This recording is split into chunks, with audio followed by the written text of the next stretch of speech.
This is it, pusit, ang napakasarap na salt and pepper squid ang ating lulutuin for today. So tara, let's cook! So ngayon, ang share ko sa inyo ay ang salt and pepper squid na napakasarap. Kaya ko sa inyo, itry nyo na din at bumili na kayo ng squid. So dito nga pala, nalinis ko na lahat yung aking mga squid. Hiniwa ko ng pahaba. And then, pagkatapos niya, lalagyan natin ng mga cut na maliliit. Yan, dyan sa may kulay puti. Yan, ganyan lang kadali. Sundan nyo lang yung ginagawa ko sa video. Tapos, hiwain din natin siya ng pa-lengthwise. Ayan. Alam nyo kasi, minsan pag meron akong squid, ang naisipan ko laging iluto is adobo. Pero nagsasawa na ako. Minsan naman inihaw. Sawa na rin ako. Kaya, mag-try naman ako ng iba. So, hiwain natin siya into bite size at ilagay sa bowl. So, ayan, nahiwa ko na siya lahat. Counting salt and pepper lang po muna yung ilalagay natin kasi magtitimpla pa tayo mamaya sa iba pa nating ingredients. Mix-mix lang at gumamit din ako dito ng 1 na egg white. Hindi ko pa sinama yung yolk kasi ang yolk po ay may fat content. So, hindi na siya magiging crispy dahil ang fat po, diba, ay tenderizer. Kaunting kaalaman, cherries. So, dito sa ating squid, lagyan natin siya ng kaunting cornstarch para lang medyo mag-thick yung ating butter ng squid. At pagkatapos, syempre, sa another bowl, maglalagay naman tayo dito ngayon ng 1 tablespoon ng cornstarch. So, ayan.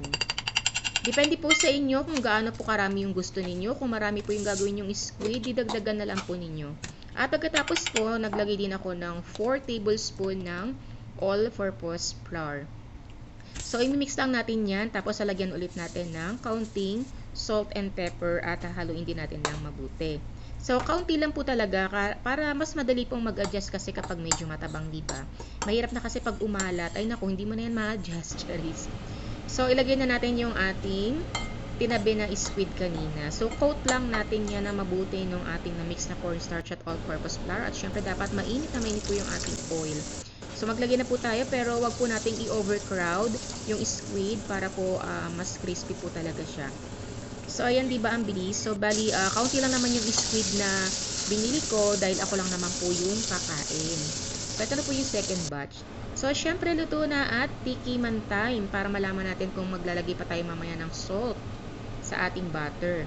So, ayan, okay na siya pero magdadagdag pa rin ako syempre ng pampalasa dito sa ating butter na nilagay sa pan. So, counting butter lang po yung lalagyan natin sa pan, counting garlic, at syempre, lagyan din natin ng red and green chili. Depende po sa inyo. Pwede rin kayong maglagay ng red bell pepper para madagdagan po ng kulay. So, dito maglalagay ako ng counting garlic salt. Kasi medyo okay naman na yung lasa ng squid kanina. Pero ako kasi mahilig ako sa malalasang pagkain. Kaya nagdagdag ako. Pero optional lang po.